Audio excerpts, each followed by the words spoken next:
formada sobre tudo. Eu quero dizer agora o oposto do que eu disse antes. Eu prefiro ser essa metamorfose ambulante do que ter aquela velha opinião formada sobre tudo.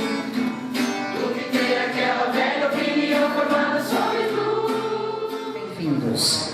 Este é mais um evento da 63ª Feira do Livro de Porto Alegre, realizada pela Câmara Rio-Grandense do Livro e o Ministério da Cultura.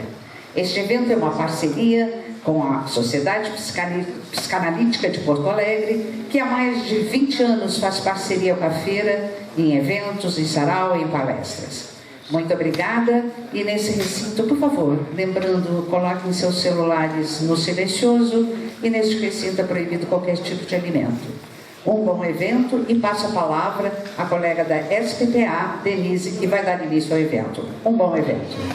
Obrigada, Sandra. Boa noite a todos. É um prazer, em nome da Sociedade Psicanalítica, estar de novo aqui na Feira. Move todos os anos esses encontros da Sociedade Psicanalítica com a comunidade. Hoje nós estamos aqui com um tema que nos instiga e nos dá muito prazer, que é diferenças, divergências, empatia, tolerância, ou como colocar os estranhos que nos habitam para conversar.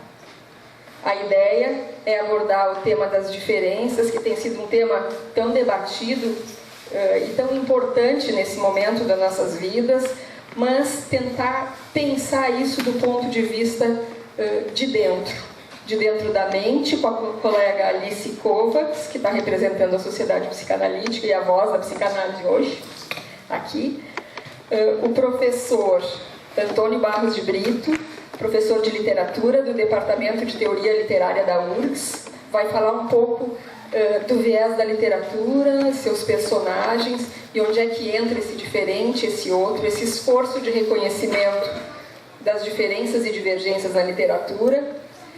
E o nosso colega regente Eduardo Alves, regente do Coral da Letras da URGS, que hoje está aqui nos brindando com algumas músicas para ilustrar esse nosso evento, e que vai falar. Ele é um regente desse coral e regente de muitos outros corais, está acostumado a ouvir muitas vozes e a fazer um esforço para harmonizá-las e fazer criativamente que desse diferente saia a arte, né, e saia a beleza. Então, a ideia, quando a gente começa a pensar, primeira palavra, né, do nosso título, que é diferença, né, como é difícil, como é um esforço dentro de nós tolerar a ideia que essa diferença exista, respeitar que ela exista, mas sem precisar necessariamente nos aniquilar e nem anular essas diferenças, sem precisar que se perca nisso a nossa própria singularidade.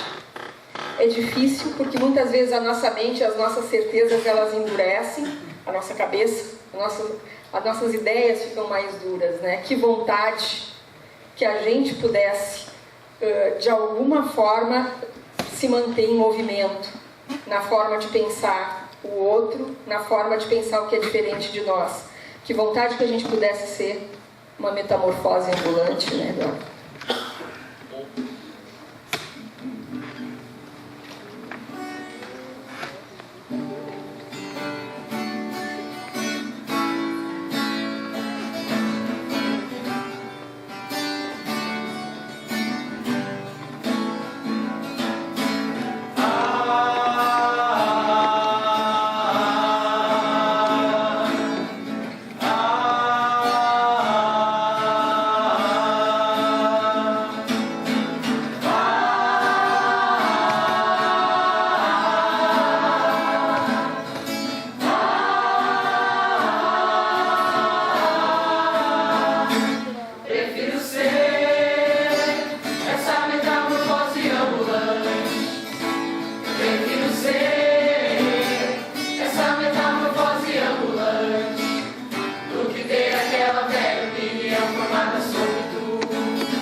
Eu quero dizer agora o oposto do que eu disse antes.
para a gente conversar.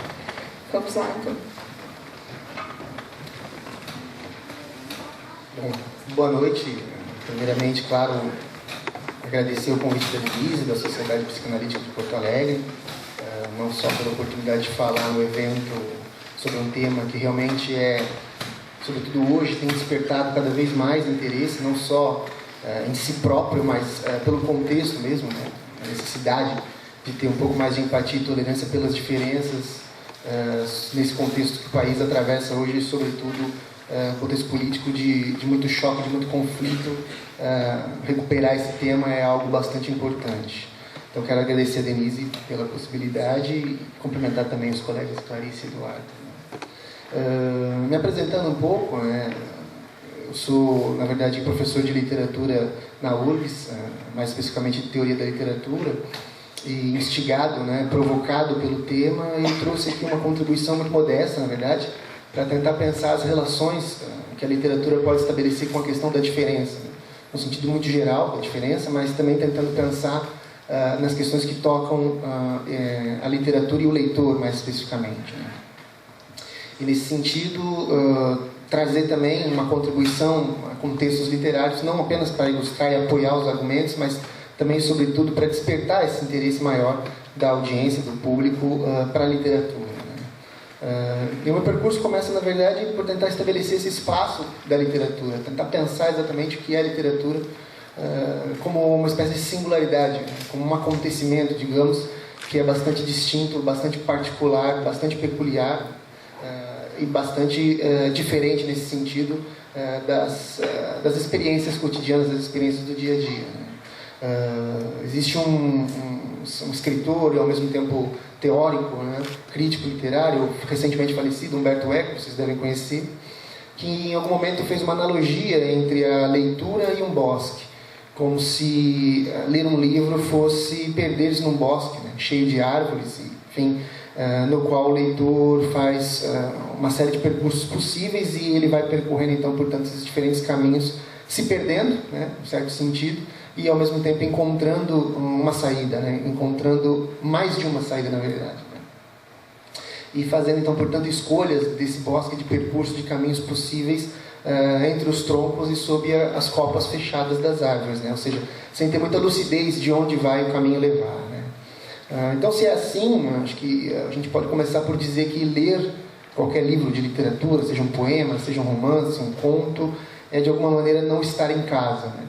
Quem lê, de certa maneira, encontra fora de casa, não encontra a mesma familiaridade que tem com as experiências cotidianas com a qual está acostumado. Na verdade, ler, então, nesse sentido, é encontrar um estranho, uma espécie de não familiar. Não tanto naquele sentido freudiano, acho que Clarice pode falar um pouco melhor disso, do Heimlich, mas certamente encontrar sensações, experiências que não são próprias, que são alheias, que são estranhas nesse sentido. Então, é um estranhamento que, de alguma forma, devolve um pouco o sentido da própria vida, sentido que muitas vezes fica adormecido, embotado na própria vida cotidiana e na maneira da gente viver. Então, acho que a gente já pode começar até por um trecho do Kafka. Acho que é um trecho bastante, de certa maneira, bastante clichê, mas não deixa de ser interessante pelo que ele traz, pela maneira como ele ilustra esse perder-se, esse encontro, na verdade, com o não familiar, essa estranhidade. Eu leio, então, portanto, o comecinho do Metamorfose do Kafka, um texto bastante conhecido, que nos joga diretamente nessa estranhidade, nesse estranhamento. Eu estou lendo a tradução do Modesto Carone, ok? Diz ele: quando certa manhã Gregor Samsa acordou de sonhos intranquilos, encontrou-se em sua cama metamorfoseado num inseto monstruoso. Estava deitado sobre suas costas duras como courás, e ao levantar um pouco a cabeça, viu seu ventre abaulado, marrom, dividido por nervuras arqueadas, no topo do qual a coberta, prestes a deslizar de vez, ainda mal se sustinha. Suas numerosas pernas, lastimavelmente finas em comparação com o volume do resto do corpo, tremulavam desamparadas diante dos seus olhos. O que aconteceu comigo, pensou. Não era um sonho. Seu quarto, um autêntico quarto humano, só que um pouco pequeno demais, permanecia calmo entre as quatro paredes bem conhecidas. Sobre a mesa na qual se espalhava, desempacotado, um mostruário de tecidos, Sansa era caixeiro viajante, pendia a imagem que ele havia recortado fazia pouco tempo de uma revista ilustrada e colocado numa bela moldura dourada. Enfim, o trecho continua explicando um pouco, né, como é que era esse ambiente, né, onde vivia o Gregor Samsa, mas eu acho que esse trecho inicial já me serve para colocar o fato de que, ao entrar no universo do Kafka, já por esse trecho, a gente já entra num lugar que é um outro espaço, habitado por um outro personagem, por outras leis, digamos, né? Não são as leis da natureza, ou as leis do mundo físico que a gente está acostumado, ou seja, entrar no universo de Kafka já é entrar de alguma maneira na casa do outro, ou, enfim, não estar em casa, né? Mas se o leitor não está em casa, está na casa de quem? E aí a primeira resposta, a resposta mais, digamos, impositiva, até mais lógica, seria na casa do autor. No entanto, eu acho que essa resposta não é necessariamente verdadeira, né? Quer dizer, não é sempre na casa do autor, porque o autor também, nesse espaço que a literatura cria, está meio que na casa do outro, né? Então, é exatamente a casa do outro. É isso que eu gostaria de chamar a atenção aqui, isso que eu gostaria de propor para vocês. Toda vez que nós estamos lendo um poema ou uma obra literária, de alguma maneira nós entramos na casa do outro. O que é esse outro é difícil de dizer. E é exatamente aí que o ponto toca no tema do nosso sarau. Esse outro é sempre e cada vez, de maneiras diferentes, o diferente. O diferente de nós mesmos, o diferente, por assim dizer, o diferente. Então, o que o leitor sempre vai encontrar na experiência literária é uma alteridade, um outro dissonante, um outro divergente. De modo que a gente pode dizer que a leitura, a experiência da leitura, tipicamente é isso: lançar-se nesse espaço vazio do texto, construir os significados, recriar a experiência de um outro que está ali, no caso aqui o Gregor Samsa.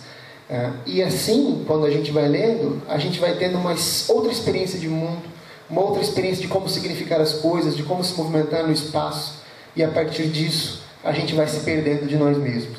Esse contato com o outro que ocorre no texto, nesse espaço específico da literatura, é um contato que faz o leitor se perder na casa do outro, perder-se então, portanto, de si mesmo. Então, o que eu estou propondo é mais ou menos o seguinte: quer dizer, que o leitor, em primeiro lugar, encontra esse outro. Esse outro pode ser, como eu disse, o Gregor Samsa, pode ser Robinson Crusoe, Sexta-feira, ou seja, mais de um outro, né? Pode ser a Mrs. Dalloway, pode ser o Estragon e o Vladimir, né, da peça do Beckett, pode ser a Cambile, da Chimamanda Adichie, pode ser a Melancta, de Gertrude Stein, enfim, os exemplos são inúmeros, né? Esses aqui são só para ilustrar, digamos, as possibilidades, né? Então ele encontra esse outro, ele vai sempre ao encontro desse outro e se transforma nesse sentido em outro. E aí, com isso, é o que eu estou tentando dizer, o leitor vai, de alguma forma, se perdendo de si mesmo. Ele tem que deixar de lado as suas convicções, tem que deixar de lado a sua própria realidade, tem que deixar de lado um pouco a sua própria mentalidade para momentaneamente assumir as possibilidades que o outro oferece, as perspectivas que o outro oferece, as condições de vida que o outro oferece, e nesse sentido ele vai absorvendo cada vez mais essa alteridade. Perdendo-se de si, ele encontra esse outro. E nesse primeiro impacto inicial da leitura, ele vai assumindo essa perspectiva, né? Então, eu sugiro e eu proponho, na verdade, que nesse primeiro momento, nesse momento que dura a leitura, um momento difícil de calcular, difícil de ponderar, há de alguma forma alguma empatia. Tem que haver alguma empatia, algum reconhecimento para a leitura prosseguir. Do contrário, há aquele gesto meio até, digamos, radical de dizer: não, isso não me concerne, isso não me diz respeito, eu não quero ler isso, e lança a leitura de lado, né? Então a literatura, nesse estranhamento, produz um pouco essa suspensão do juízo, né? Da maneira como a pessoa, o leitor, se prende às suas certezas, às suas memórias, e aí vai, de alguma forma, transformando a sua perspectiva, né? E ele vai, nesse sentido, se abandonando até encontrar esse outro. Eu estou sendo um pouco repetitivo, mas no fundo é tudo sempre para sugerir a mesma coisa, uma espécie de perder-se de si, desencontro de si em primeiro lugar, para o encontro com o outro. E o quanto isso é possível de gerar alguns impactos, algumas transformações para o próprio leitor. E aqui eu trago um segundo exemplo da literatura, um exemplo que eu acho bastante sintomático disso que eu estou dizendo, que é o livro O Olho Mais Azul, da escritora norte-americana Toni Morrison, a vencedora do Prêmio Nobel. Esse livro, especificamente, conta a história da menina Pecola. E a Pecola é uma menina negra, claro, né, como a escritora Toni Morrison, e ela é uma menina que é muito judiada, digamos assim, né, pelas outras crianças. e, sobretudo, no contexto do começo do século XX nos Estados Unidos. Então a Pecola sofre de uma espécie de invisibilidade, ela não é visível para os outros, que sempre tendem a chamar ela de a menina mais feia que existe ali no bairro, né? E a Pecola sofre também de uma espécie de delírio, digamos, né? Que ela sonha ter, melhor dizendo, os olhos azuis daquelas personagens de cinema, né? Das atrizes de cinema da época, da Shirley Temple, por exemplo, né? E no trecho que eu vou ler para vocês, eu acho que fica bastante claro isso que eu estou querendo dizer, desse encontro com o outro. No momento aqui, especificamente, Pecola vai pegar o pouco dinheiro que tem para comprar doces na venda de um senhor polonês, claro, branco, de olhos azuis, e a narradora aqui, no caso, mostra essa questão da invisibilidade e de quanto esse outro que está implicado aqui também nos implica enquanto leitores. O livro é O Olho Mais Azul. Tá? O trecho é curto, eu leio então, portanto. A Pecola então tira o sapato e pega os 3 centavos. A cabeça grisalha do Sr. Jakubowski assoma no balcão. Ele arranca os olhos dos próprios pensamentos para fitá-la. Olhos azuis, turvos. Lentamente, como um veranico a mover-se imperceptivelmente na direção do outono, ele a olha. Em algum ponto entre a retina e o objeto, entre a visão e a vista, os olhos recuam, hesitam, pairam. Em algum ponto fixo no tempo e no espaço, ele sente que não precisa desperdiçar o esforço de um olhar. Não a vê, porque para ele não há nada a ver. Como é que um comerciante branco, imigrante, de 52 anos, com gosto de batatas e cervejas na boca, a mente adestrada na Virgem Maria de olhos meigos, a sensibilidade embotada por uma permanente consciência de perda, pode ver uma menina negra? Nada em sua vida nunca sequer sugeriu que a proeza fosse possível, que dirá desejável ou necessário. Então, de alguma forma, nesse espaço que a Toni Morrison cria para nós encontramos ao mesmo tempo com esse outro que é o Sr. Jakubowski, mas também e sobretudo com Pecola, essa criança negra relativamente invisível para todo o resto, inclusive para os vizinhos e para as amigas, né?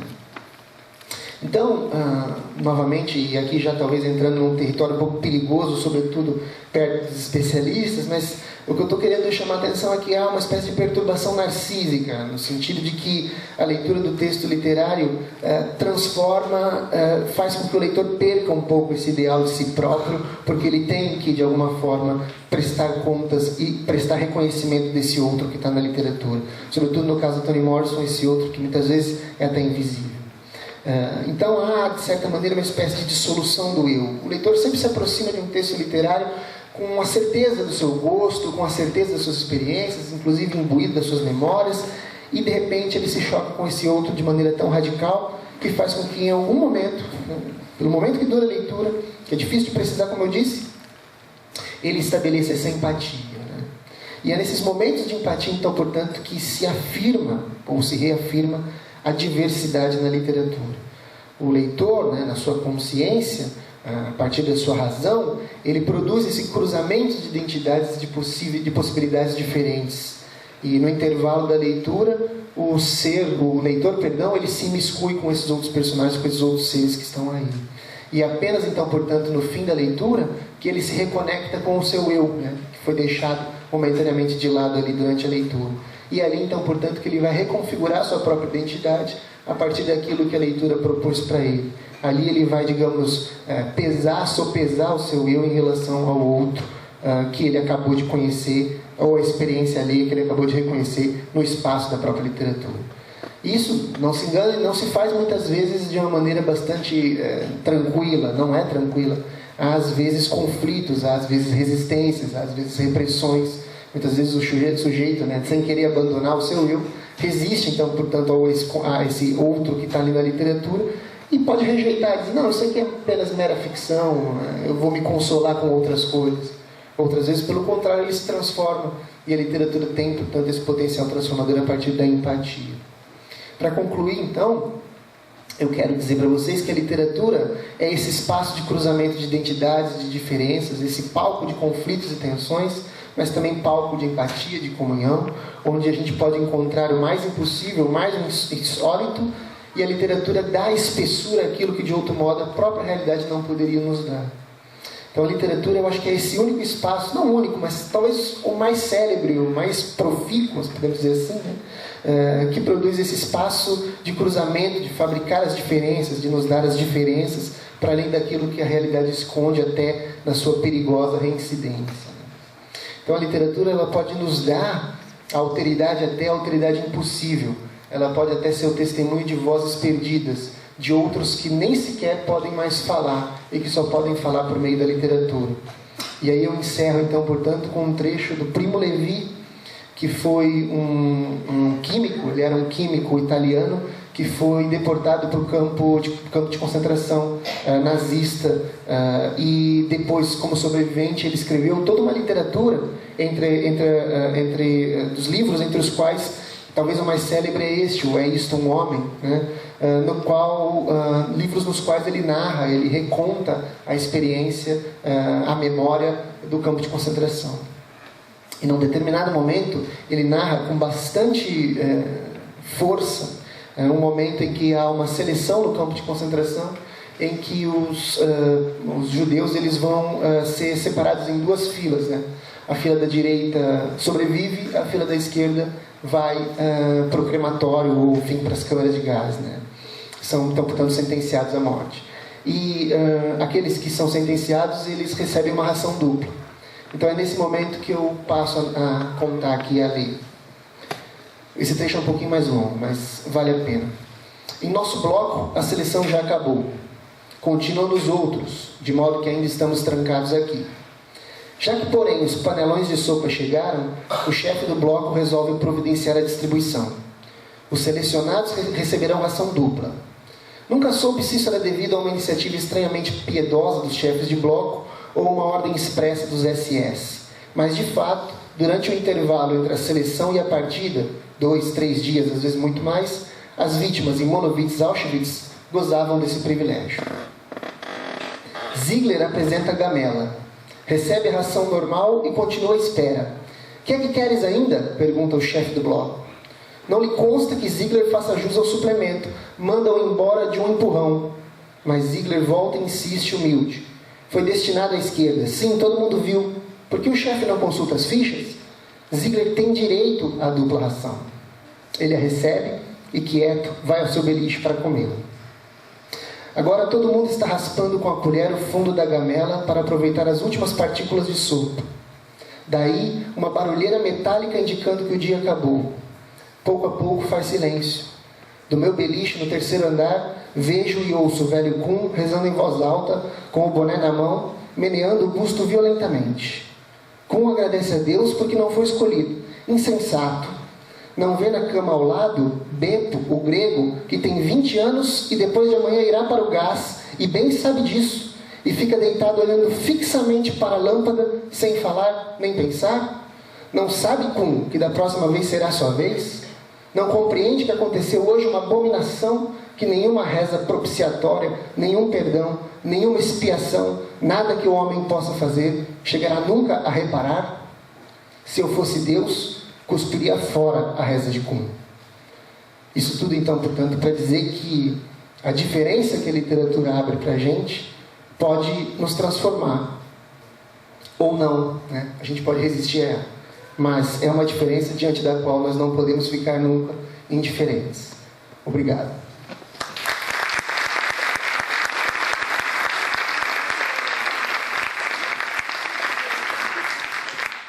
É emocionante a tua fala, Antônio, e como é forte, né, esse exercício que a literatura nos propõe de alteridade, e através desses excertos, né, tão pequenos, a gente, pelo menos eu aqui, e acredito que muitos de vocês, a gente consegue mergulhar dentro desses universos e já dar uma mexida, né, dentro da nossa alma.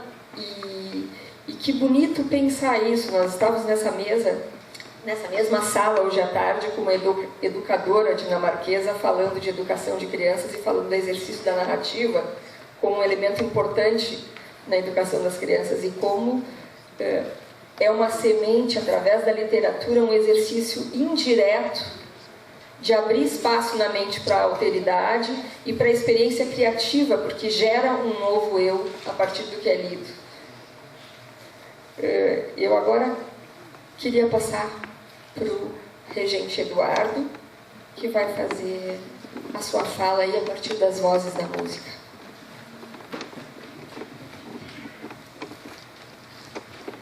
Boa noite. Então, sou Eduardo Alves, sou de Alvorada, sou formado em música com habilitação e regência coral pela Universidade Federal do Rio Grande do Sul e formando em canto, né? Então, a segunda faculdade pela URGS. E estou dentro da música desde quando nasci, né? Minha família é muito musical. Meu tio é músico profissional, então ele que me inspirou a querer aprender música. Durante 10 anos eu trabalhei numa metalúrgica, e nesse meio tempo eu comecei a cantar em coral, tá? E isso foi há algum tempo. Eu fui começando a perceber que aquela harmonia que eu nunca havia escutado, presenciado, né, só escutado em televisão, começou a entrar nos poros, né, e querer me fazer cantar, né, tentar descobrir o que é isso que me deixa tão feliz, né, essa é a palavra. E aí então eu deixei a metalúrgica, né, isso em 2004, para tentar entrar uma vaga na URGS, né, tentar fazer a faculdade de música na URGS. Então 4 anos tentando, né, e no 4º ano coincidiu que eu passei nas 2 provas que precisavam, né, dele pré-vestibular e dele tudo isso, né, porque já fazia um bom tempo que eu tinha parado de estudar. E aí eu entrei na faculdade e consegui começar a perceber outras coisas, né, do que eu já havia vivenciado. Porque o canto coral, né, ele é uma ferramenta muito forte de integração, porque nós temos pessoas totalmente diferentes, né? A gente vê pelo nosso coral que está aqui na frente, cabelo preto, amarelo, azul, né? E tantas realidades diferentes que se juntam para fazer uma coisa só, né? Uma harmonia, mesmo que seja cantando em uma voz apenas, uma mesma melodia. Essas pessoas, esse coral se junta a uma família de muitos corais que nós temos dentro do nosso estado, né? Eu também sou vice-presidente da Federação de Corais do Rio Grande do Sul, então a gente tem um pouquinho da realidade dos corais do nosso estado, que é muito forte, pela imigração alemã e italiana, né? Então dessas duas trouxeram o canto coral para cá, e eu me meti no meio, né? Bem polaco que eu sou.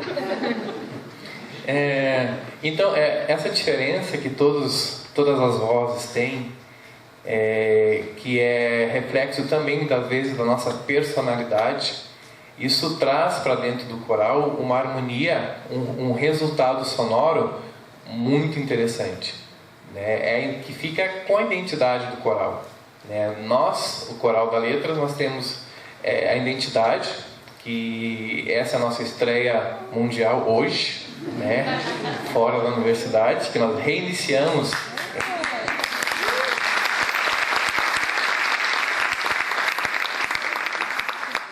Reiniciamos no final do semestre passado, e estamos com um grupo relativamente novo, né? E é interessante porque até então eu trabalhava com coros adultos e fui perceber que tinha um coral juvenil, né? E a minha didática que eu comecei a desenvolver, a aprender e receber de outros professores é uma coisa mais jovial, né? Então isso me faz identificar com todos esses jovens, né, com relação com o que a gente canta, com o que a gente pensa também. Então o canto coral ele tem essa propriedade também, né? Eu sou regente de mais 6 corais dentro de Porto Alegre, 5 corais dentro de Porto Alegre e um em Alvorada, né, no Colégio São Marcos. E todos os corais, cada um tem a sua peculiaridade, né? Músicas populares, nacionais, internacionais. Então sempre tem a mesma vivência, que é o pessoal às vezes trabalha durante o dia e vai cantar de noite, né, para espairecer um pouquinho.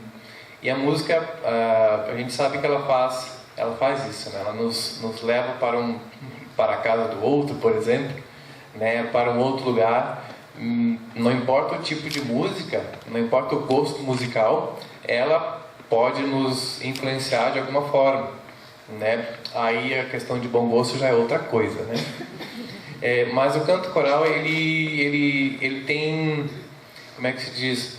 É um exemplo de uma sociedade perfeita, né? Digamos assim, onde todos têm suas vivências particulares, suas realidades, e ali se juntam para justamente cantar uma harmonia, né? Então, além do Coral da Letras, eu trabalho com o coral do Hospital de Clínicas, o coral Voz do Porto, que é um coral independente, o coral da Escola de Música Crivellaro, né, do Ângelo Crivellaro, coral do grupo vocal da Orquestra Vila Lobos, lá da Loma do Pinheiro, né, onde é uma realidade nova que eu comecei a vivenciar, né?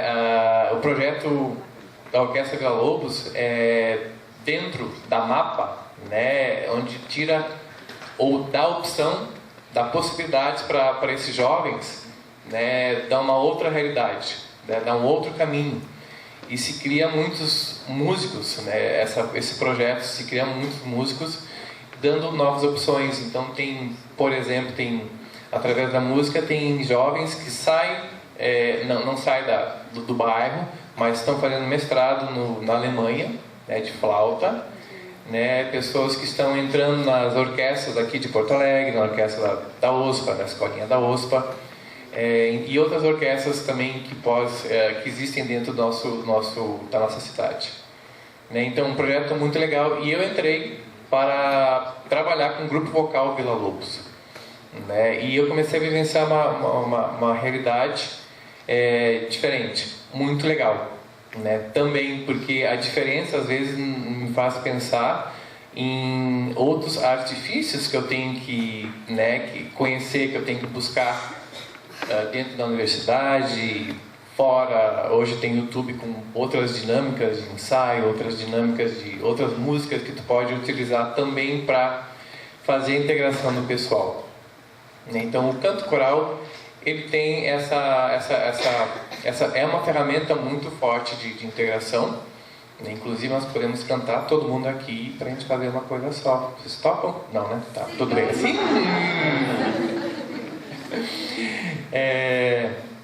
E mais adiante a gente cantar algumas músicas que retratam também sobre esse assunto, né? A metamorfose ambulante é um trabalho que eu também posso me dirigir ao Coral da Letras, porque é um grupo novo. Então, a todo ensaio, digamos, o arranjo que a gente está fazendo é um arranjo para aquele ensaio, onde a gente vai descobrindo as capacidades de cada um, e a gente vai, por exemplo, eu vou tentando perceber o que a pessoa está tendo de dificuldade numa música, né? Então, eu vou me reconhecendo nele e vendo o que eu posso fazer para ajudar, né? Para tentar facilitar a vida do outro, né? A vida do outro cantor. Então, tanto pode ser na maneira que ele está cantando, se ele está fazendo muito esforço, se ele que pode machucar as pregas vocais futuramente. Então, tudo isso tem que estar atento, né? E dentro do coral tem vários instrumentos, né? Que a gente pode ter de vários exemplos da sua atuação, né? Então, aconselho a vocês procurarem um coral para cantar, né? Porque, viu, professor, isso vai ajudar bastante na vida, porque ele ajuda em outros setores da vida também, né? Porque ali tu te esquece de algumas coisas e tu relembra de outras coisas e vai fortalecendo também o que tu acredita, né? Por incrível que pareça, não é uma terapia, mas tem um efeito terapêutico, né? Então a música tem isso, e cantar em conjunto é muito bom, né? É muito legal, porque tu vai recebendo e doando também a tua voz e recebendo também a voz do colega, né? Dentro do coral nós temos os naipes, né? Temos as vozes femininas e as vozes masculinas, e dentro dessas vozes femininas temos as sopranos, que cantam as notas mais agudas, temos as contraltos, que cantam as vozes mais graves, tipo Ana Carolina, essas cantoras, né? Alcione, Marrom. E os meninos nós temos os tenores e os baixos, né? Então, quando está se iniciando um coral, muitos não têm a prática de cantar em várias vozes. Então, a ideia que realmente se tem é fazer cantar uma música, né, em uníssono, né, para começar a ter a noção de altura e de reconhecer a sua voz na voz do outro colega com a mesma melodia, né? Porque às vezes tu começa com coisa muito mirabolante, pode frustrar o coral, e aí sai gente correndo para um lado para o outro e nunca mais aparece, né? Então essas coisas de tu perceber também o que está atingindo no outro, né? O que está sendo fácil, o que está sendo difícil, que está toda a hora do ensaio tem que estar essa atenção ligada e dobrada, né? E é isto.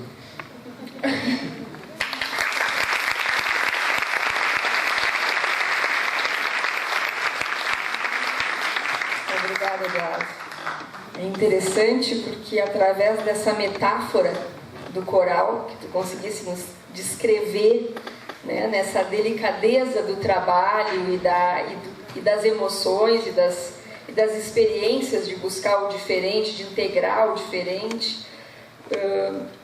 Também eu estava aqui pensando também, né, tu falaste primeiro no grupo cantando em uníssono, para que aos poucos essas diferenças possam ser reconhecidas e exploradas para criar uma riqueza maior nesse grupo a partir da diferença. Então eu achei bonito porque fiquei pensando como psicanalista também no desenvolvimento de um bebê que também começa a ser ele mesmo, imitando, né, por imitação ao que está ali, ao cuidador, à mãe, ao cuidador que está junto. E esse cuidador vai podendo também reconhecer o que é singular nesse bebê e permitindo que essa diferença de um e de outro se faça.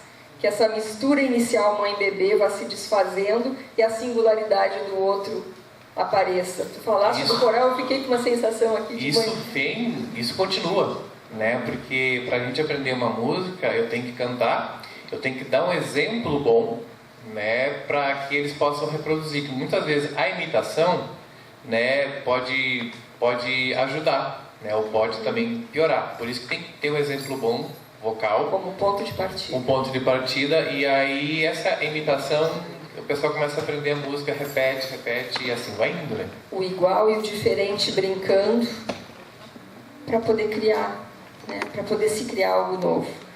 Vamos ouvir agora a Clarice Kovacs, nossa colega da Sociedade Psicanalítica, que vai contribuir um pouco do ponto de vista da psicanálise aí com esse nosso tema de hoje. Boa noite.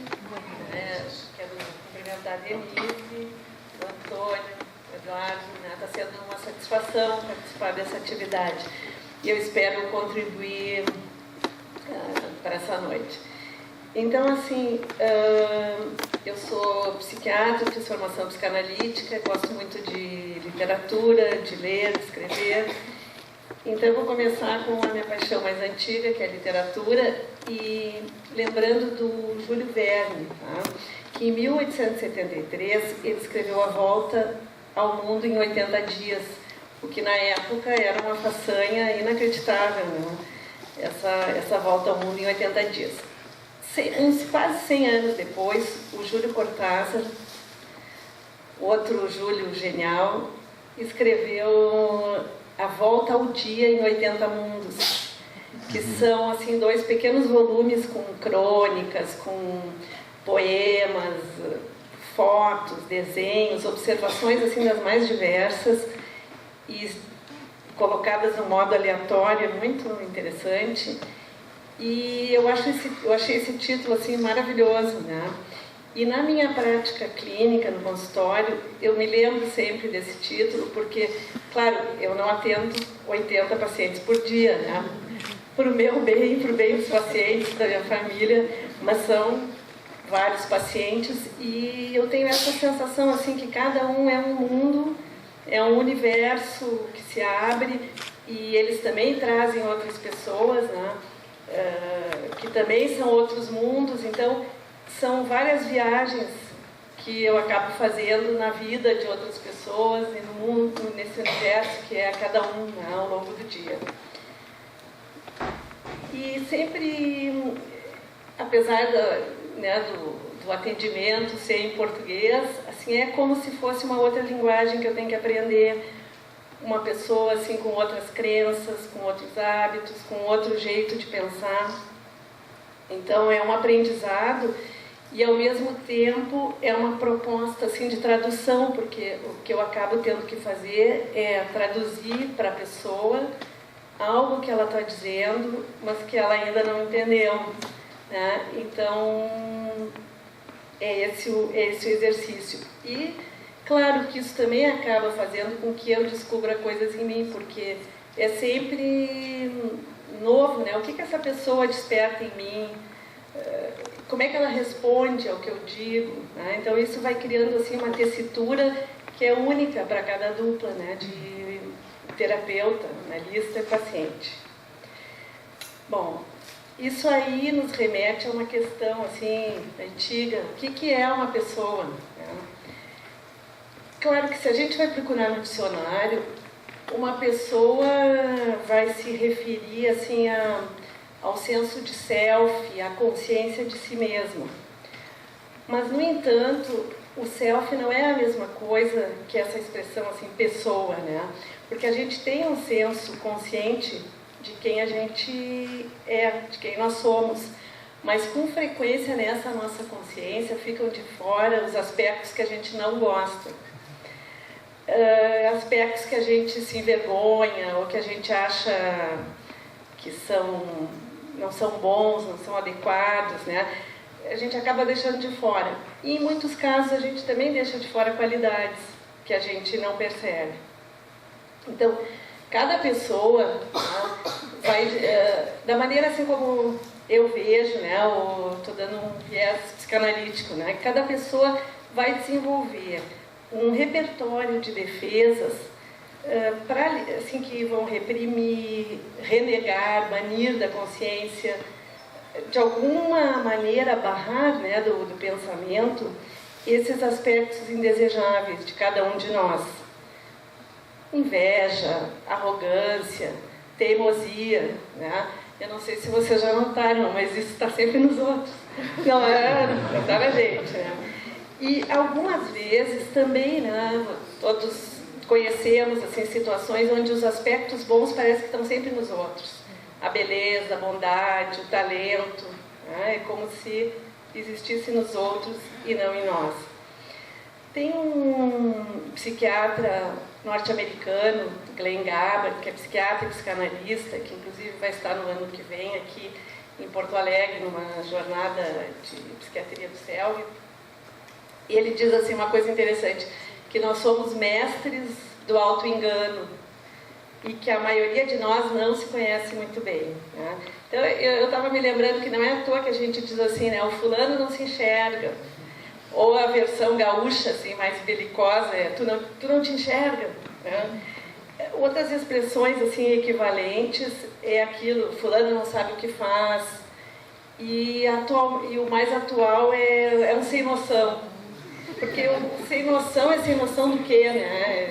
É sem noção de si, é sem noção dos outros. É uma pessoa que não... É o antigo não se enxerga. Bom, então, assim, o que a gente considera sendo a nossa pessoa não é igual ao que os outros entendem como a nossa pessoa, porque eles veem na gente aspectos que a gente não vê. E é interessante que se a gente vê um vídeo onde nós aparecemos falando, como depois eu vou ver esse vídeo aí, né, dificilmente a gente gosta. a gente sempre acha algum defeito, mesmo que outras pessoas achem que está muito bem, que é fidedigno, né, e tal. A gente não gosta muito, porque a gente sempre imagina que vai sair, que é melhor do que é, eu acho, em geral. Então a gente tem aquelas surpresas, mas é assim mesmo, eu reviro os olhos desse jeito, eu digo tanto né, tanto é um estranhamento, um certo estranhamento que a gente tem quando a gente se observa dessa maneira, né? Uma outra coisa, assim, talvez somente quando a gente se veja sem esperar, se olhando, por exemplo, numa vitrine ou num espelho que a gente não esperava, né, e se vê de relance, eu acho que aí por uma fração de segundos a gente se enxerga com olhos de outro, né? Mas em seguida a gente vê que é a gente e aquela sensação se desfaz. Tem um romance do Pirandello. O Pirandello, ele foi o Prêmio Nobel de Literatura em 1934, né? E eu acho que ele é um bom exemplo assim dessa multiplicidade de eus, né? Porque ele tem obras belíssimas e ele era um fascista que apoiou Mussolini e tudo. Então eu acho que ele é um bom exemplo disso. Então o Pirandello, nesse romance dele, Nenhum e 100.000, o personagem assim o principal, ele acaba obcecado, perseguindo esse eu que aparece no espelho, né? E que nunca se fixa, porque cada vez que ele pega o reflexo dele, ele já se reconhece. E ele fica querendo saber o que os outros veem e que ele não consegue, né? Então, o personagem... Agora é uma jogadinha ensaiada, a gente combinou que ele ia tocar uma música enquanto eu lia... não, desculpa, não é esse. É só na hora da poesia. Tá, então, eu vou ler o que esse personagem diz, tá? Ele diz assim: aquela imagem em entrevista de relance era mesmo a minha? Eu sou mesmo assim, de fora, quando, vivendo, eu não me penso? Então, para os outros, eu sou aquele estranho surpreendido no espelho, aquele, e não mais eu, tal como me conheço. Aquele ali que eu, de primeira, ao notá-lo, não reconheci. Eu sou aquele estranho que não posso ver vivendo, nem conhecer senão assim, no momento de distração. Um estranho que só os outros podem ver e conhecer, não eu. Para o Gaber, esse analista, ele diz assim que essa diferença na reação, né, na maneira como a gente se vê e os outros nos veem, leva a um dilema quase filosófico. Qual é a versão do self que é verdadeira? A nossa visão subjetiva ou como os outros nos veem? E o Pirandello diz, né, quando ele diz o título do livro 100.000, porque cada pessoa vai nos ver de uma maneira. Então são 100.000 eus, né? São muitos eus por aí.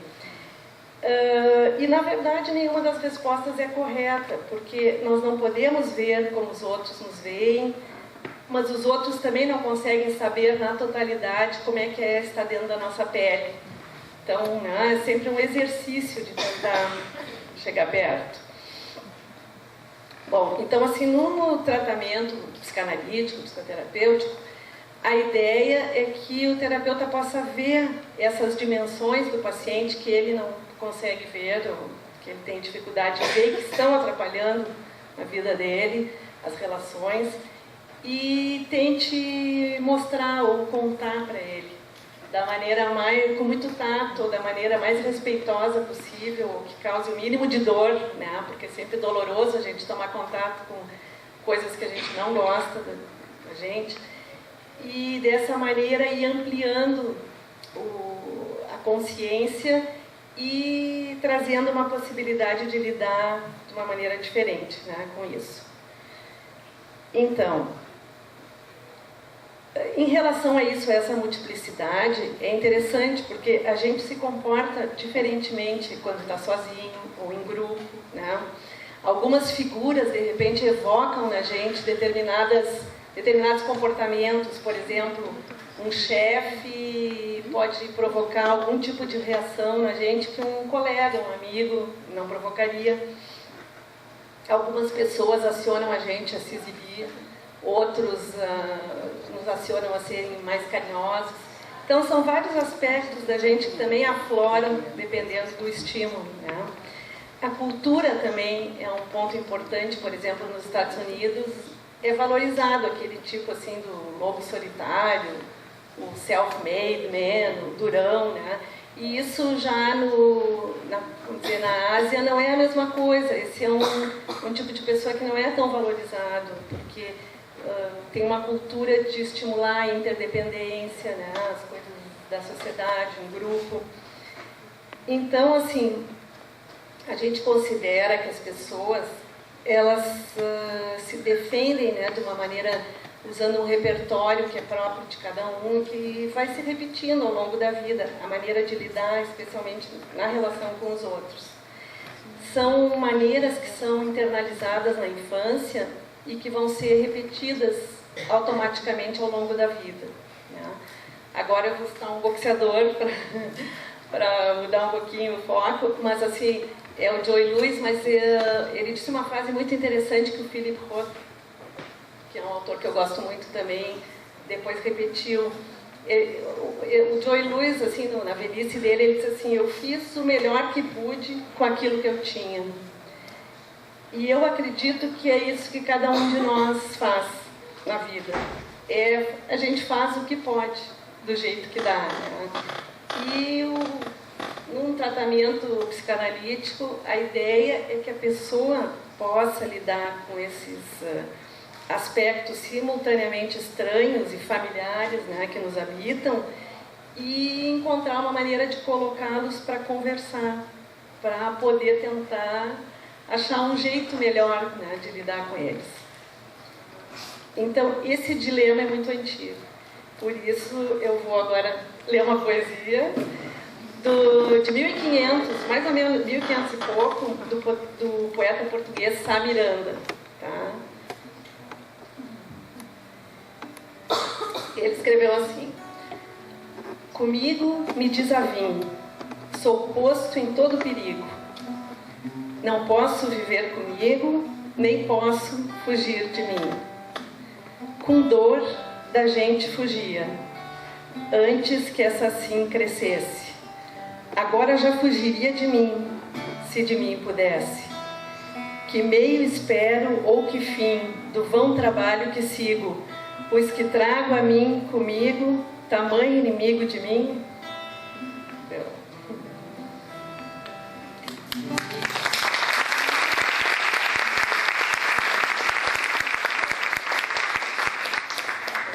Terminei. A ideia de termos em nós aspectos, né? Não, a poesia eu terminei. Eu terminei meu texto.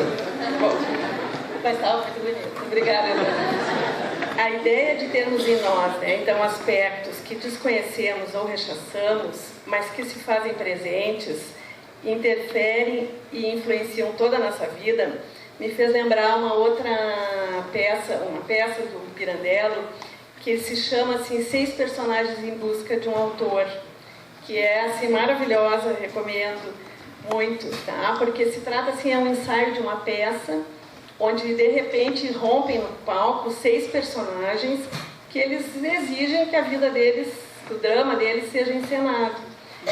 Não tem nada escrito, eles querem que alguém escreva e encene a vida deles, né? E claro, tem muitas maneiras de entender essa peça, mas eu fiquei pensando assim num paralelo que às vezes na gente também rompem personagens, né? Porque esses personagens eles entram e o diretor fica assim estupefato, os atores ficam bravos porque eles querem ensaiar a peça deles e esses personagens pedem palco. E eu acho que às vezes assim com a gente também acontece, né?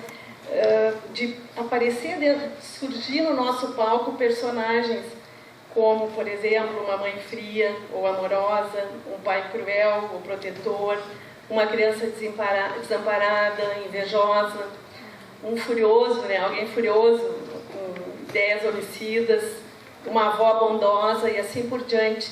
São diferentes aspectos, assim, e às vezes paradoxais, que nos habitam e que dependem muito da história de cada um, das vivências infantis, das figuras importantes da nossa infância, com as quais a gente se identifica, né, e que foram introjetadas. Então, assim, todo mundo aqui já ouviu coisas do tipo, assim, tu tá ficando igual ao teu pai, parece que eu tô vendo a tua mãe, esse aí é estourado, que nem a tia, herdou as manias da avó, puxou a mãe, né? E assim por diante. E eu não falo assim da semelhança física, mas eu me refiro ao temperamento, ao gestual, os hábitos, o modo de se relacionar com os outros, porque além da genética tem a identificação com os modelos, né? Então a gente vê, por exemplo, alguém que foi espancado pelo seu pai, que agora bate no filho. É como se aquele pai violento vivesse nele e rompesse no palco como um personagem, né, daquela peça. Às vezes também tem uma fuga assim, em direção oposta, às vezes tem uma briga dentro, e aí essa mesma pessoa vai agir de uma maneira, vai para um outro extremo e é excessivamente indulgente, né, tolerante em excesso. O que também mostra que essa briga, que essa luta ainda é ativa dentro dele, né? Um outro exemplo, assim, alguém que foi muito machucado por falta de afeto, por maus tratos, também vai reagir com medo a um gesto carinhoso ou vai colocar esse gesto em dúvida, né? Então, assim, através dessa consciência de que a gente é habitado por identificações poderosas e aspectos desconhecidos, a gente também pode entender determinadas manifestações nossas e de quem nos cerca. Por exemplo, manifestações racistas, né? Porque aí o que é mal é colocado longe, fora, homofóbicas, enfim, ou até a presença de desejos de fazer coisas absurdas ou proibidas, né? Então, é bem comum a gente ouvir as pessoas dizerem assim, mas isso não sou eu, né? Depois de alguma coisa que a pessoa fez, isso não sou eu não me reconheci, eu saí de mim, eu não sei o que me deu, né? Na verdade, é assim, né? É algum aspecto de dentro que apareceu, que existe. Então, bom, voltando agora, né, à peça do Pirandello, então, assim, tem um questionamento, porque um personagem pergunta para o diretor quem ele é, né? Se ele sabe quem ele é. E o diretor, que também é uma ficção, fica furioso com personagens, assim, a audácia, né, desse personagem vim perguntar quem eu sou. E aí o personagem prova que o diretor é tão ilusório como ele próprio e mostra assim que coisas que o diretor acreditava e tinha certeza alguns anos atrás, agora, passado o tempo, se dá conta que era uma ilusão. Então, quem garante que o que é presente não é uma ilusão também, que daqui a algum tempo ele vai se dar conta que não existia, né? Então, tem todo um questionamento assim, de quem ele é, de quem somos nós. Uma outra coisa é que todos nós conhecemos também, por exemplo, uma família, irmãos, que foram criados pelo pai e a mãe, pelos mesmos pais, de uma maneira teoricamente semelhante, e que eles têm na memória deles pais e mães completamente diferentes, e que contam fatos também que são o mesmo fato de maneira muito distinta, né? Então são criações ou versões de cada um. Isso mostra como a subjetividade está sempre em jogo e que a realidade vai mudando dentro de cada um ao longo do tempo e das circunstâncias. Coisas que nos parecem assim naturais na adolescência, divertido, mais adiante pode nos parecer temerárias, né? Condenáveis, ridículas. Então, tem todas essas variáveis existem o tempo todo, né? E eu vou terminar, então, contando uma experiência pessoal, que algum tempo atrás eu vi numa esquina, era muito frio, e tinha um homem, era um imigrante africano, era essa última turma, assim, que agora, há alguns meses atrás, chegou no Brasil, e ele estava vendendo algumas coisas, né? Estendido no cobertor, estendido no chão, e visivelmente ele estava com frio, estava mal agasalhado, assim. Eu fiquei chateada de ver aquilo. Eu estava entrando num shopping, aí comprei um chocolate quente, um bolinho e levei, cheia de boas intenções, né? E aí eu tentei dar para ele, ele recusou, não conseguia falar português muito bem, mas daí ele me explicou com gestos e eu acabei entendendo que ele estava jejuando, porque era Ramadã.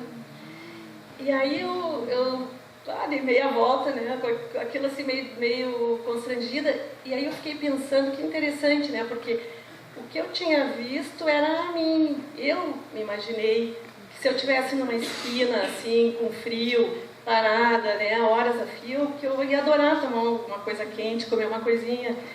E que, na verdade, eu tinha visto era eu nele. E ele, para ele, né, eu achei que estava fazendo o bem, e o bem para ele era outra coisa.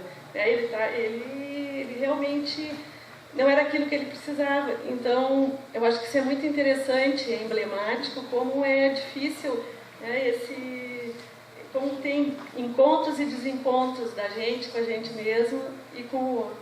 Tá? É isso, agora eu terminei.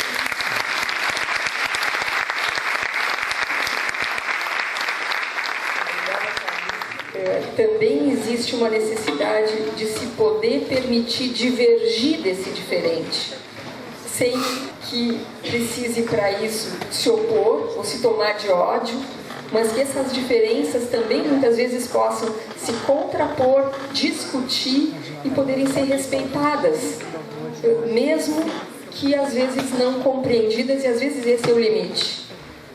Esse querer ser de um jeito e ser de outro, querer que o outro seja de um jeito, mas que a gente não vai alcançar nunca. Para exercitar as diferenças, a gente tem que lidar com o nosso desejo, com os nossos quereres. Então, nós vamos ler um pouquinho.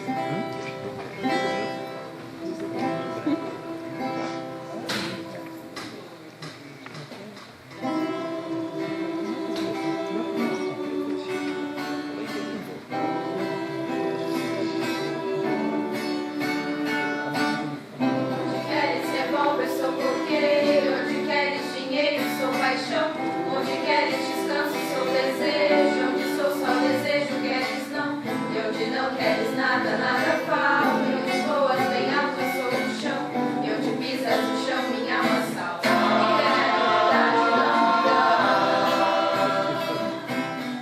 Onde queres família, sou Manu. E onde queres romântico, burguês. Onde queres Leblon, sou Pernambuco. E onde queres eu, Garanhão. Onde queres o sim, o não, talvez. Onde vês eu não vivo por razão. Onde queres o louco, eu sou irmão. Onde queres Loló, eu sou chinês.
conversar um pouco, vamos ver o que cada um ficou pensando, vamos abrir a palavra para a plateia para a gente poder dialogar um pouquinho.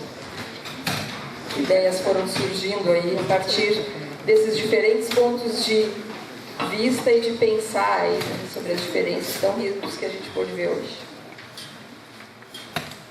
Nós temos um microfone, né? Vamos alcançar para quem se...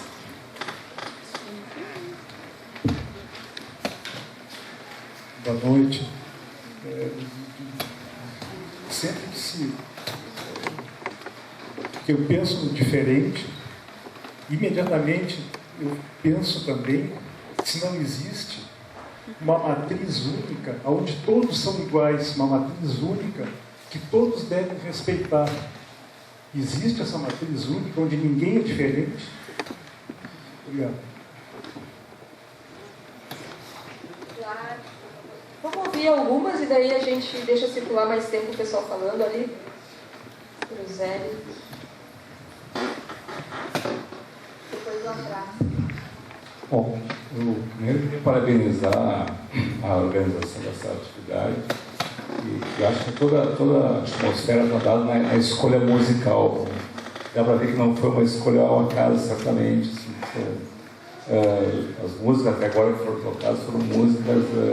Tem toda a questão do paradoxo que é a convivência dos diferentes. E me juntando à pergunta do colega de plateia, eu fiquei pensando nessa questão da matriz onde todos somos iguais, que eu vou discordar um pouco da Clarice, da questão da tua experiência com o imigrante que você... Eu acho que não tinha uma questão ali que era uma questão que não era o diferente, era o igual, que era assim, independente da crença dele, né, de que ele estava no Ramadã e não ia comer, eu acho que estava fazendo bem para ele. E ele, acho que, em alguma medida, deve ter sentido que alguém fez um bem para ele, ainda que ele não pudesse aceitar pelas suas crenças. Então, acho que talvez o igual seja aquilo que é o humano em cada um, ainda que diferentes. Tu foi lá levar a comida para ele, ele não aceitou, né, e tu levou de volta. E ele provavelmente não, imagino que não deu ter se sentido atacado por isso, porque a questão, assim, digamos assim, ele também pode ter um sentimento de gostaria de poder comer, que alguém fizesse aquilo, ainda que ele não pudesse aceitar. Acho que a questão é o humano que está nessa questão de tu levar, e esse diálogo que está estabelecendo de você, que eu acho que isso está no antes de qualquer diferença de crenças, de qualquer outro tipo de diferenças culturais, raciais, enfim, coisas assim. Aí depois lá em cima. Eu queria só fazer eu acho que me instigou aqui a pensar e eu gostaria de propor uma reflexão sobre o que significa a virtualidade nesse diferente. Né? Porque todas as nossas, pelo menos do que eu consegui entender, há um pressuposto de um relacionamento entre pessoas que estão, de certa maneira, ou mesmo de um autor, onde eu estou conseguindo, de alguma maneira, viajar naquele conteúdo que ele me traz. E eu provoquei, então eu consegui.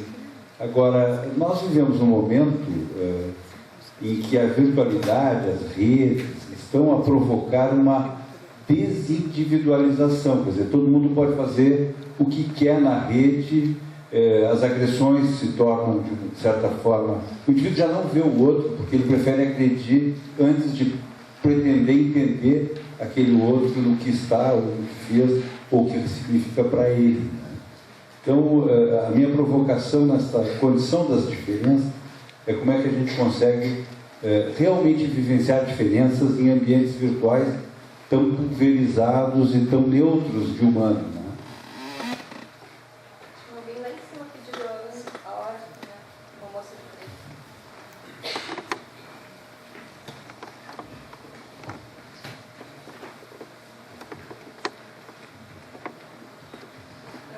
Oi, boa noite. Vou me meter um pouco no debate e sugerir que a resposta, de repente, aos colegas que fizeram a pergunta, se nós, enquanto seres humanos, enquanto criaturas, nós temos alguma matriz essencial em comum em relação ao diferente, eu diria que sim. Nós somos, enquanto seres humanos, nós somos todos igualmente diferentes. Se tem algo que nós, enquanto humanos, temos em comum, é que nós somos diferentes. Um diferente do outro, e às vezes é olhando para o outro, enquanto um espelho, é que a gente encontra a nossa própria característica. Porque às vezes a gente está tão naturalizado com o nosso próprio cotidiano, nossa própria imagem, que é somente através de enxergar o outro é que a gente se dá conta de nós mesmos. Então, é um pouco também de uma autocrítica. E talvez seja justamente por isso que incomode tanto a presença do outro, né? A diferença do outro é que faz a gente olhar para nós mesmos. Por isso, por exemplo, existe homofobia e coisas assim. É mais uma crítica a nós mesmos do que uma crítica ao outro. Mas, enfim, é um debate de longo, na verdade. Mais alguém antes da gente passar para a mesa? Oi, boa tarde a todos.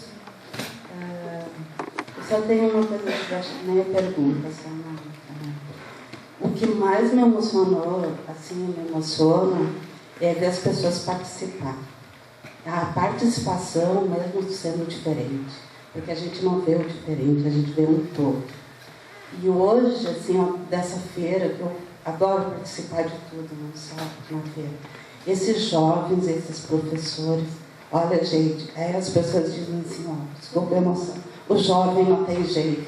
Para mim, o jovem é tudo. E hoje a gente vê esses jovens ali, então foi uma emoção muito grande para mim. E viva o jovem, viva a juventude, viva o professor.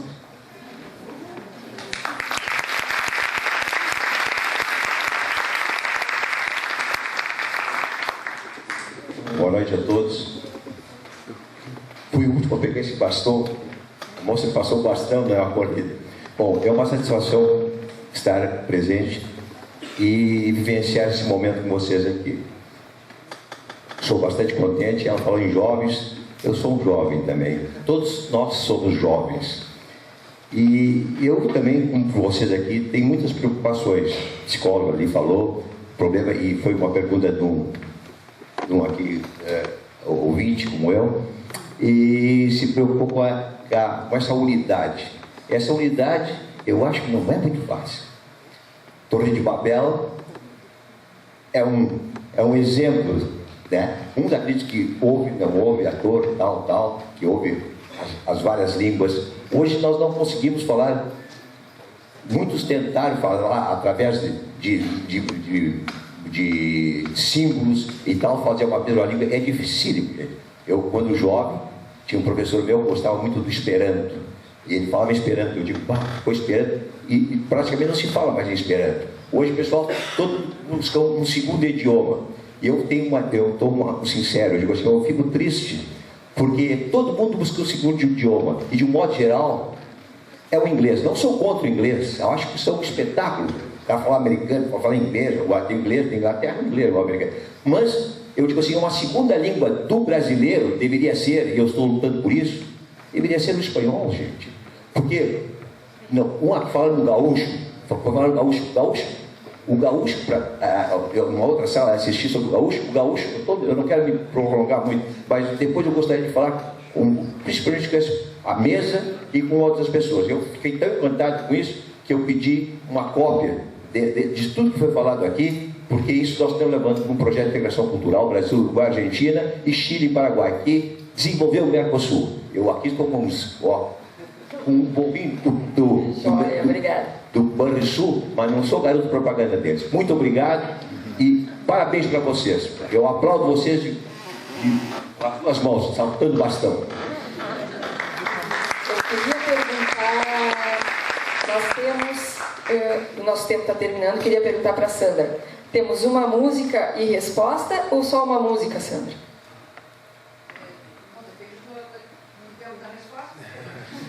Uma resposta e uma música. Então, se a mesa pode falar um pouquinho e depois, enquanto isso, o coral já pode se posicionar para a gente se despedir. Eu acho que a moça ali da última fila, né, já respondeu, Só vou lembrar vocês, a maioria já deve ter visto um vídeo que tinha no YouTube, que aparecia, eu acho que era uma propaganda, alguma coisa dinamarquesa, onde muita gente, era gente jovem, crianças, velhos, gente gorda, magra, tinha pessoas evidentemente ricas, outras pobres, imigrantes e tal. E aí alguém dizia assim, quem já sofreu por amor, dê um passo à frente. E aí vinha gente, quem já pensou em se matar, dê um passo à frente. Quem já foi muito feliz. Então, iam descobrindo afinidades, iam se formando vários grupos, né, de pessoas que aparentemente não tinham nada a ver, ou que tinham muitas diferenças. Então, aí entra a questão do humano, né, que o Zé estava falando. É isso.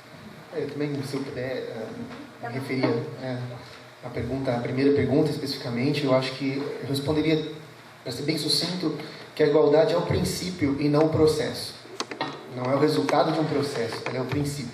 Independentemente da diferença, uma diferença qualquer diferença, tem que ser englobada num processo de igualdade para perder a sua diferença, para realizar uma espécie de supressão dessa diferença para uma comunidade. Não é exatamente isso. A comunidade tem que ser feita exatamente no reconhecimento das diferenças e levando em consideração essas várias particularidades e singularidades num comum. O comum não é alguma identidade que se faz na supressão das diferenças. O comum é a possibilidade de juntar as diferenças e trazer, assim, portanto, essas diferenças dentro de alguma coisa unitária. Então, a igualdade é o princípio, isso é inabalável. O processo, se essa igualdade é o processo, muitas vezes ela só se consegue pela supressão das diferenças, isso é ruim. Em relação às redes sociais, é exatamente porque as diferenças elas se atritam o tempo todo, que muitas vezes as pessoas fazem com que isso se desponte, né? Essas diferenças elas acabam se tornando relativamente identitárias. É interessante ver como, na verdade, esses movimentos de direita e esses movimentos racistas, esses movimentos homofóbicos, eles têm reivindicado aquilo que culturalmente para as minorias é o principal, que são a identidade. Eles foram levados para o lado da identidade e estão reivindicando essa identidade de uma maneira muito patética, na minha opinião, para exatamente dizer, eu sou uma identidade que tem que ser respeitada como todas as outras. O problema é que a identidade que quer suprimir as diferenças é uma identidade que tem que ser suprimida. É mais ou menos isso.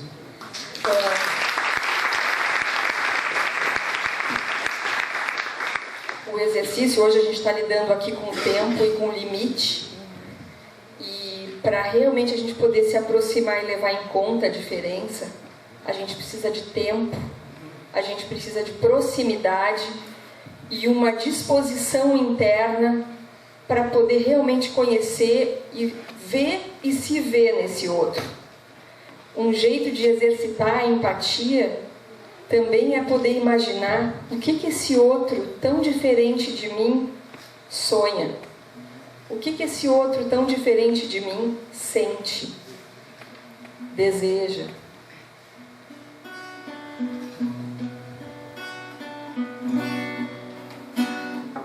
Quais são os sonhos do homem? Tem o destino dos homens na mão. Quais são os sonhos do homem? São o destino de uma nação. Esse homem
restinho de feira para todos hoje e amanhã.